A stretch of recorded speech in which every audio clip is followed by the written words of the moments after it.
साथियों, मैं हूं आपका होस्ट कुलदीप सिंह पुनिया। साथियों, आज हम आपको बताएंगे हल्का उकलाना से कांग्रेस की टिकट की चाह रखने वाले कौन कौन कैंडिडेट हैं, किस किस का नाम दौड़ में चल रहा है और कौन टिकट मांग रहे हैं। इंद्रपाल जी, हल्का उकलाना से कांग्रेस की टिकट कौन कौन मांग रहे हैं? कुलदीप भाई, देखिए, उकलाना विधानसभा क्षेत्र में अगर कांग्रेस टिकट की बात करें जी तो एक संघर्ष चलता हुआ दिखाई दे रहा है उकलाना में। ठीक है। लोकसभा चुनाव से पहले जब कुमारी शैलजा सांसद नहीं बनी थी तो एक बार तो ये लगभग तय था कि कुमारी शैलजा उकलाना से विधानसभा का चुनाव लड़ेंगी। लेकिन जब वो सांसद बन गई तो उसके बाद ये कयास भी लगाए जा रहे हैं कि शायद हाईकमान की भी इजाजत ना दे विधानसभा चुनाव लड़ने की, क्योंकि विधानसभा में अगर जीत गई तो फिर लोकसभा से त्यागपत्र देना पड़ेगा। और पिछले 2 साल से जब से नरेश सेलवाल ने एक रैली का आयोजन किया था, उसके बाद अगले ही दिन कुमारी शैलजा उकलाना विधानसभा क्षेत्र में सक्रिय हो गई थी। और पिछली बार 27 सितंबर को जैसे जब उनका जन्मदिन था तो उन पर उकलाना में ब्लड डोनेशन का कैंप भी लगाया गया था। जी। तो उस समय तो वो काफी सक्रिय हो गई थी। पिछले लगभग 2 साल से पूरे उकलाना विधानसभा क्षेत्र में ये चर्चा है भैया तो कुमारी शैलजा लड़ेंगी और नरेश को शायद टिकट ना लेने दे। मेन जो कांग्रेस का सिस्टम है वो यही चला हुआ। अच्छा, अब अगर बात करें वे कौन कौन आ सकते हैं, देखो, कुमारी शैलजा की तो बहुत ही कम संभावना है। अब दूसरे नंबर पर आते हैं नरेश सेलवाल जी। नरेश सेलवाल की पैरवी पूर्व मुख्यमंत्री भूपेंद्र सिंह हुड्डा कर रहे हैं जी। और जिस प्रकार से वो लगातार 2 साल से लगे हुए हैं, हाँ। कभी बैठे नहीं, जितना भी संघर्ष उन्होंने उकलाना विधानसभा क्षेत्र में किया है टिकट के लिए, मारामारी जो उनकी चल रही है, शायद पूरे हिसार जिले में या आसपास के क्षेत्र में मुझे नहीं लगता कि कोई और नेता इतना संघर्ष कर काफी मेहनत कर रहे हैं, काफी मेहनत कर रहे हैं, जनता के बीच में निरंतर बने हुए हैं और लोकसभा चुनाव के बाद रुके ही नहीं। जी। अब देखने वाली बात यह है कि नरेश सेलवाल टिकट लेने में कामयाब होते हैं या नहीं। जी। जब से राहुल गांधी की स्टेटमेंट आई है कि जो 2024 में विधानसभा का चुनाव होगा तो जो टिकट का आधार होगा वो योग्यता होगी उसकी, ये देखा जाएगा कि जीतने वाला प्रत्याशी कौन है उसको दी जाएगी। उसके बाद नरेश सेलवाल के एक बार फिर जो हौसले हैं वो बुलंद हो गए, बड़े हुए। तो अगर हुड्डा गुट की बात करें तो एकमात्र दावेदार हैं उनकी तरफ से नरेश सेलवाल। कुमारी शैलजा अगर आती हैं तो ठीक है, नहीं आती हैं तो कुमारी शैलजा की तरफ से भी कई दावेदार हैं। एक है नाम, बहुत बड़ा नाम आता मास्टर ईश्वर सिंह खेदड़ का, बहुत काफ़ी समय से वो भी संघर्ष कर रहे हैं, काफ़ी समय से शैलजा परिवार से जुड़े हुए, काफ़ी क्लोज हैं, क्लोज हैं जी। अजय खेड़ीवर की हैं, ब्रजलाल बैबलपुरिया हैं जी, डॉक्टर सुरेंद्र सेलवाल हैं जी, मदनपुरा गांव से ही आते हैं, सुरेंद्र वाले से, बिल्कुल, हर्ष कुमार हैं, और जो बाला देवी खेदड़ है पूर्व प्रत्याशी 2019 की, पिछली बार चुनाव लड़ा था, समीर इंदौरा है उकलाना गांव से जी, सुरजीत नागर है एडवोकेट जी, खैरी गांव से जी, पूर्व जिला पार्षद गैबीपुर से हैं सज्जन गैबीपुर हैं, और बलजीत सूरेवाला है, ये भी पूर्व जिला पार्षद है, संतोष चमार खेड़ा है, कुसुम सेलवाल है शंकरपुरा जी, और एक नाम है पिछले कुछ दिनों से ईश्वर सिंह पूर्व सरपंच मदनपुरा का भी आया है जी, और श्रीमती नवीन कुमारी है जी किरमारा से जी, और अंकित चमारखेड़ा जी। लगभग अब तक और भी कोई छुपा हुआ हो सकता है जी, लेकिन अब तक लगभग ये 17 नाम कांग्रेस की टिकट के लिए उभर कर सामने आए हैं जी। जो सोशल मीडिया के ग्रुप हैं या जो भी सोशल मीडिया के प्लेटफॉर्म है उस पर ये चल रहे हैं। तो साथियों, यह हमने लिस्ट बताई एक आपको, एक 17 जो उम्मीदवार कैंडिडेट कह लीजिए जो नाम है वो इसके अंदर हैं। हम आपने देखा कि हमने बरवाला का भी आपको बताया था कि कौन कौन टिकट की चाह रखते हैं, तो इसी प्रकार आज हम उकलाना में इस लिस्ट में से एक आदमी के बारे में बताएंगे आपको, उसकी चर्चा करेंगे और बारी बारी सर सबके बारे में और बारी बारी सबके बारे में बताएंगे। आज हम आपको बताने जा रहे हैं कुमारी शैलजा के काफ़ी नज़दीकी आदमियों में माने जाते हैं मास्टर ईश्वर सिंह खेदड़ जी। मास्टर ईश्वर सिंह के बारे में आपको क्या लगता है कि वो कितने मजबूत है या टिकट उनको मिल सकती है नहीं मिल सकती है? देखिए कुलदीप भाई, एक तो वो शिक्षाविद हैं, बिल्कुल पढ़े लिखे, MA BEd है, 8 मार्च 1964 को उनका जन्म हुआ है जी, शिक्षा क्षेत्र से वो आते हैं जी, और कोई भी टिकट का दावा करता है जी तो उसके साथ साथ उनका किसी बड़ा नेता के साथ संपर्क होना जरूरी है।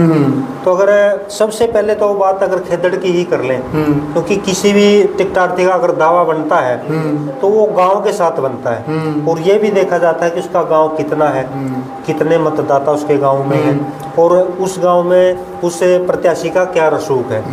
तो खेदड़ के बारे में हम ये भी कह सकते हैं इंद्रपाल जी, खेदड़ बड़ा गांव है, और साथ के साथ आजकल हल्का उकलाना के अंदर, जैसे किसी जमाने में पुराना गांव नारनौंद के अंदर खंडा गांव होता था, खंडा गांव के अंदर लीडरों की भरमार थी, तो खेदड़ में भी आजकल ऐसा ही माहौल है।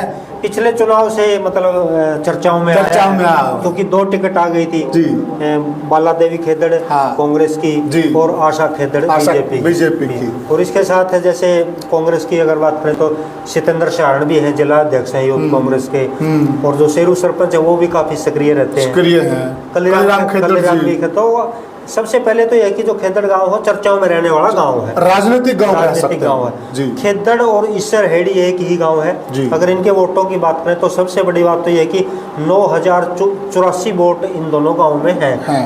और जो उकलाना विधानसभा क्षेत्र के सबसे बड़े गांव में आते हैं, बिल्कुल खेदड़ आ गया, बालक आ गया, पावड़ा, आपका बिठमड़ा, और उसके बाद नंगथड़ा, शिवानी, कुलेरी, जो बड़े गांव हैं उनमें खेदड़ की गिनती होती है। तो सबसे जब बड़ा पॉइंट तो मास्टर खेदड़ के ये है कि उनका जो गांव है बड़े गांव में है। अब देखिए कुलदीप भाई, अगर टिकट आती है किसी भी प्रत्याशी के बाद गांव के बाद, फिर जो आसपास के पड़ोसी गांव हैं उनका भी रुझान ऑटोमेटिक हो जाता है। तो अगर ईसरहेड़ी और खेदड़ के आसपास के गांव की बात करें तो बालक गांव भी बड़ा गांव है, पड़ोसी गांव है, लगभग 5700 मतदाता है। फिर जो पावड़ा पंचग्रामी है वो भी बड़ा गांव, वो भी बिल्कुल नजदीक आ गई। पावड़ा पंचग्रामी की अगर बात करें तो फरीदपुर में लगभग 2500 मत है, बिल्कुल, किनाला में 3900 मत है, खैरी में भी 3900 के आसपास मतदाता है, बिल्कुल, कंडोल में 1500 है, बिल्कुल, पावड़ा में भी लगभग 8000 के आसपास मतदाता है जी। 2 उनके पड़ोसी गांव आते हैं, भैणी बादशाहपुर, लगभग 2700 मतदाता है, और नया गांव, इसमें 1900 के आसपास मतदाता है। जैसा कि हमने बरवाड़ा की चर्चा में रणधीर सिंह के बारे में किया था कि लगभग 38-40 हजार वो मतदाता है जो पुराने बरवाड़ा विधानसभा क्षेत्र में थे जी। इसी प्रकार मोटा 39,000 के आसपास मतदाता जिनका हमने आसपास के गांव का विश्लेषण किया, तो 39,000 के आसपास ये मतदाता बैठते हैं। तो ये मास्टर ईश्वर सिंह खेदड़ के लिए एक बहुत बड़ा प्लस पॉइंट हो सकता है कि इनकी पूरी संभावना की खेदड़ गांव। तो साथियों बड़ी बात ये है, इंद्रपाल जी का साफ साफ कहना है, क्योंकि कई गांव की अगर हम बात करें जो आसपास का लगता हुआ एरिया है, ये मास्टर ईश्वर जी के प्लस पॉइंट रह सकता है, और टिकट की दौड़ में भी यह चीज़ उनको आगे लेके जा सकती है। तो टोटल इसके साथ साथ फिर ये तो वोटों की बात, हाँ जी बिल्कुल। फिर बात आती है लीडर के साथ संबंध की जी। कुमारी शैलजा जी के साथ जो पुराना संबंध, कुमारी शैलजा से पहले जो इनके पिताजी से दलवीर सिंह, उस समय से ही ईश्वर सिंह खेदड़ का उनके पास आना जाना हो गया था, क्योंकि ईश्वर सिंह जी के जो फूफा जी थे शौकरण जी, उनके और दलवीर सिंह के अच्छे संबंध थे जी। और उस नाते दलवीर सिंह ब्याह शादी में गांव खेदड़ में आते रहते थे, और जब ईश्वर सिंह बिल्कुल छोटे थे उस समय से ही उनको जानते थे। और जब वो छात्र स्टूडेंट लाइफ में गए तो छात्र राजनीति के माध्यम से, जगन्नाथ के माध्यम से धीरे धीरे उनके जो संपर्क हैं वो फिर दलवीर जी के साथ हो गए। तो मास्टर ईश्वर सिंह जी छात्र राजनीति से ही, बिल्कुल, बहुत पुराने समय से ही इसमें लगे हुए हैं जी। और 1964 का इनका जन्म है। 1982 में ये जो पुराना गृह विधानसभा क्षेत्र होता था, 1982 में उसी में SC और BC एक ही सेल होती थी, आज की तरह नहीं था। तो 1982 में SC और BC सेल के गृह विधानसभा क्षेत्र के कांग्रेस पार्टी के ये हल्का प्रधान बना के दिए गए। तो ऐसा कहा जा सकता है कि बहुत ही कम उम्र में ये राजनीति में आ गए थे।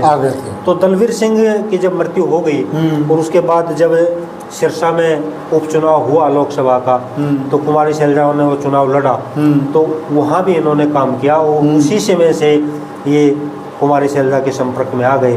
तो अब मान सकते हैं कि 1991 से लेके अब तक ये कुमारी शैलजा के साथ हैं, और दलवीर जी के साथ तो उससे पहले ही काफी गहरे ताल्लुकात हैं। बिल्कुल जी। तो ये एक इनका बहुत प्लस पॉइंट है, क्योंकि कुमारी शैलजा की हो सकता है कि अच्छी टिकट वितरण में चल जाए और उनके साथ। तो अभी रिटायर हो चुके हैं पद पे? अभी रिटायर हो चुके हैं। 1995 में ये जेवीटी टीचर लगे थे, 2016 में प्रवक्ता बन गए और 2022 में इनकी रिटायरमेंट हो गई। अच्छा। और देखिए कोई भी लीडर बनता है तो उसके संपर्क काम करते हैं। जी बिल्कुल। और एक बात है आपने देखी होगी, जो 2000 से पहले का जो दौर था नहीं, उसमें जो जेवीटी टीचर थे वो ड्यूटी करने के बाद भैंसों का व्यापार करते थे। जी जी जी। और 2000 के बाद उनका स्टैंडर्ड चेंज हो गया, वो भैंसों का व्यापार छोड़ के वो प्रॉपर्टी में आ गए। प्रॉपर्टी में ठीक है। तो मास्टर ईश्वर सिंह की भी एक खासियत थी कि ड्यूटी के बाद ये भी 1996 से लेके 2012 तक भैंसों का व्यापार करते थे। अच्छा। और उस हिसाब से भी जो क्षेत्र है, ये पूरा क्षेत्र आ गया, इसमें उस हिसाब से भी इनके संपर्क है, वो भी इनके काम आ सकते हैं। जी जी। तो साथियों, हमारे जो देसी देहात में ये चीज़ बड़ी प्रचलन में होती है कि किस बंदे के एरिया में कितने रसूख हैं, और जो इस प्रकार के कार्य करता, जैसे इंद्रपाल जी ने बताया भैंसों का व्यापार करता है, तो उसका एक आना जाना रहता है पूरे ग्वांड स्वांड में। ठीक है। तो उस लिहाज से उसका सर्कल बनता रहता और लिहाज भी डेवलप होती रहती है। और कुलदीप जी, जब 2009 में नए परिसमन के तहत उकलाना विधानसभा क्षेत्र का गठन हुआ, तो उसी समय से इनकी चाह थी कि उकलाना से टिकट ली जाए। लेकिन उसके साथ साथ ये मतलब टीचर भी थे, तो ये बेटी को लड़वाना चाहते हैं, खुद लड़ेंगे चुनाव। अब तो मतलब कोशिश तो खुद, रिटायरमेंट हो गई इनकी 2022 में। बिल्कुल। लेकिन कई बार जैसा कि शायद राहुल गांधी जी की भी स्टेटमेंट आई थी, मैं महिलाओं को भी आगे किया जाएगा। अगर कोई ऐसी स्थिति आती है, मैं उकलाना विधानसभा क्षेत्र से मतलब किसी महिला को टिकट दी जाए, तो इसके लिए जो इनकी पुत्री है कौशल्या देवी, यंग लड़की भी है, वो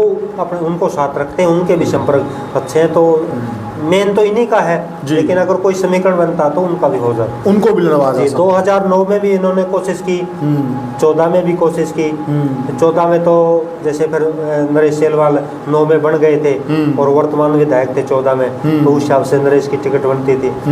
2019 में भी इन्होंने कोशिश की, लेकिन इन्हीं के गाँव में टिकट मिल गई। तो अब इस बार फिर इन्होंने 2024 के लिए पूरी तरह से अपनी तैयारी कर रखी है और फील्ड में रहते हैं हर समय लगभग, और चांस भी है, कई लोगों को साथ लेके चलते हैं, व्यक्तिगत संपर्कों में जुटे हुए हैं, अच्छे स्वभाव के धनी है, सरल स्वभाव के कह सकते हैं। जी जी।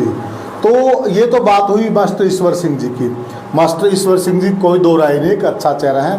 तो साथ के साथ दर्शकों को यह भी बता दीजिए कि टोटल वोट कितने हैं हल्का के अंदर और किस कास्ट के कितने वोट हैं। देखिए कुलदीप भाई, ये बहुत अच्छी बात आपने की, क्योंकि चाहे कोई नेता है या राजनीति की जानकारी रखने वाला जो राजनीति में रुचि रखता है जी, सबसे पहले उसका ध्यान जातिगत आंकड़ों की तरफ ही जाता है, क्योंकि काम भी करते हैं वो जी। तो उकलाना विधानसभा क्षेत्र की बात करें तो लगभग 2,15,000 के आसपास मतदाता हैं जी जी।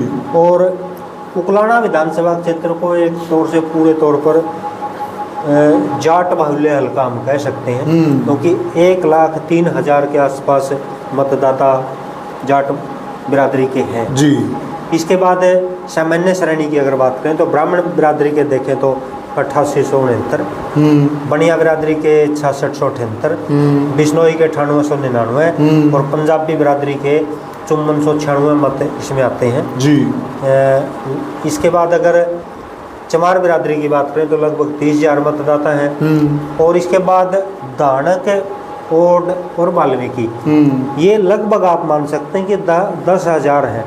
वाल्मीकि 10,000 से 200-300 ऊपर है, ओड 10,000 से 100-200 कम होंगे और दानक भी लगभग 10,000 के आसपास है। 10 के आसपास है ये तो इसमें जो 4 जातियां मुख्य आ गई, चमार, दानक, ओड और वाल्मीकि।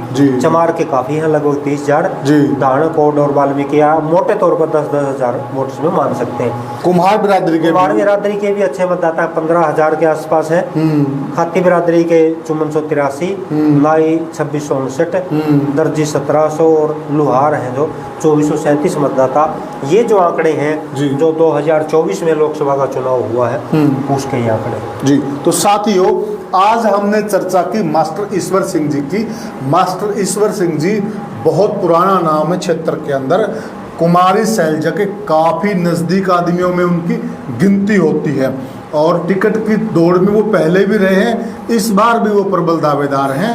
तो आपको हमारे साथ यह चर्चा कैसी लगी और कमेंट सेक्शन में आप हमें यह ज़रूर बताइएगा आपकी नज़र में कौन मजबूत कैंडिडेट हो सकता है हल्का उकलाना से।